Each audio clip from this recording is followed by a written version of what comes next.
Hello. Today, I want to talk about my most important axiom and why it should be yours as well. Axiom number 1. Agency reigns supreme. I want to start with a simple claim that most people say they believe, but very few actually live by when emotions get intense. Choice exists.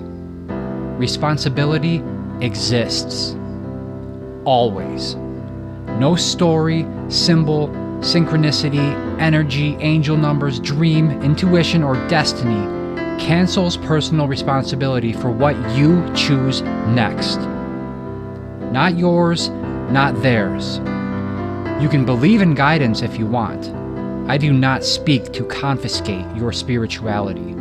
I am here to test my axioms using stress. Stress test. Because the moment your worldview becomes an excuse generator, it stops being guidance and starts becoming self-abandonment, dressed up as meaning. Here is the stress test of agency. If a worldview like fate can explain away harm as destiny, then it can explain away any harm. If fate can excuse someone who ghosts you, it can excuse someone who lies to you. If it can excuse lying, it can excuse cruelty. If it can excuse cruelty, it can excuse violence. If you follow it all the way down, fate dissolves all responsibility. It dissolves accountability entirely. And if accountability dissolves, ethics collapse. There is no responsibility, no apology, no repair, no growth, no justice. Just a cosmic shrug that you can do nothing about. That is a prison of fate. That is not guidance. Fate is a framework that makes people have no responsibility and no choice, good or bad. So here is the rule. If a worldview like fate, when tested against stress, would excuse a murderer as destiny, then it is not allowed to govern your life. It's pretty simple. Either people have agency or they do not. Either they choose their choices and are responsible for them, or they do not choose and are not responsible. If they choose and are responsible, then choices are real and behavior is priceable. If they do not choose and all choice is destiny, then praise and blame are both nonsense, because nobody actually did anything. Most people try to dodge this by using fate only when it helps them cope. And this is where twin flame limbo gets toxic, because fate is often used as anesthesia. It numbs the pain of realizing something simple and brutal about your twin. They chose not to show up. Or, fate would help you cope by pretending the universe will do your work for you so you don't have to. Fate dissolves responsibility for everybody. How can you be mad at your twin for running? They didn't do anything, it was fate. They aren't responsible for their actions. How can you be happy that you achieved union? You can't be, because you didn't work for it. It was fate. You aren't responsible for your actions. You see how fate destroys responsibility, whether it's good or bad? If you text someone honestly and they do not respond, what is real? One thing is real, you texted them. Another thing is real, they chose not to respond. Everything else is up for debate, unprovable. So you can't count it. Strange spiritual signs may feel meaningful. Feelings you feel may be extremely intense.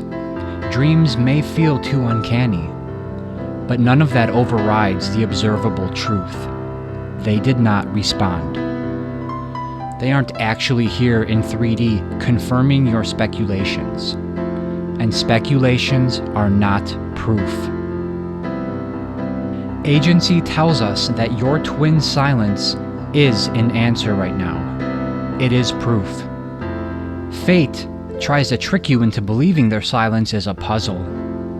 But it is not proof. Agency forces adulthood. Fate invites limbo. Agency is the difference between reality and a loop of limbo. And once you truly accept agency, you gain something most people secretly fear. You gain the right to leave. You gain the right to stop negotiating with a ghost. You gain the right to stop calling limbo a relationship. You gain the right to stop building your life around somebody else's absence. That is what agency gives you. Now, on the opposite side, this brings us to a smaller point about agency versus fate. You cannot have selective fate. You cannot select when fate is active. It is either all fate or all agency. Selective fate is when you toggle destiny on and off, depending on what feels convenient. When it hurts, using selective fate, you say, it was meant to be. When it feels good, you say, I manifested this. When your twin acts badly, using selective fate, you give them excuses. They are blocked. They are going through dark night of the soul. They are scared. When you act badly, using selective fate, you give yourself excuses. I was triggered. It was part of my journey. It is not a fair way to live. When you want credit, suddenly you turn selective fate off and claim your good deed as your own. No, you cannot be proud of something you did not create. It was fate, good or bad. If you can't take responsibility for the bad things you do not get to take responsibility for the good things you do either. Suddenly, when you want relief, using selective fate, you outsource your responsibility to fate. That is not spirituality. That is loophole addiction. It is false comfort, so you do not have to face your own responsibility. So the rule is simple. You do not get to toggle destiny like a dimmer switch. If fate erases responsibility, it erases responsibility for everything, good or bad. Harm, repair, growth, apology, pride. This is unacceptable. So you must refuse selective fate. Either agency holds for everybody, or nothing in ethics makes sense. Now, let's move on to another related point. Sovereignty over audience. What sovereignty means is that you control you. You claim yourself. Sovereignty over audience means you do not perform for your twin or anybody else. It means you do what you do for you. This is a quiet place where people bleed and suffer for years. A lot of modern suffering comes from living as if you are being watched, usually through social media. Not literally watched, psychologically. You post for them, and you don't post things you want to post for them. You curate your life for an audience to provoke them, get a reaction, or to not provoke them. You silence your truth to avoid upsetting them. You live inside the fantasy of a hidden watcher who gets power over your very existence. That is surrendering your steering wheel to a phantom. No. So here is the stance you must take. You live and act as if there is no hidden watcher. You reclaim your platforms, your speech, your routines, and your life for yourself and for the real mutual relationships in your 3D life.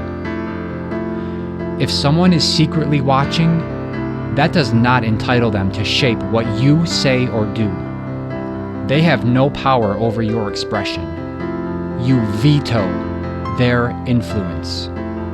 Refuse to be governed by someone who refuses to show up. If someone wants power in your life, there is a price of admission. The price is direct, accountable, verifiable action, like a clear message or conversation in real life, not signs, angel numbers, or dreams. Until then, they do not get to steer. So, Axiom 1, agency, in plain language, is this. They choose what they do. You choose what you do. No cosmic story cancels anyone's agency. No selective fate which creates excuses and loopholes. No hidden audience controls what you do or don't do. Agency reigns supreme, always. And the moment you truly accept that, you stop asking, what does fate want? And you start asking the only question that actually matters. Given what is observable right now, what do I choose next? Now choose.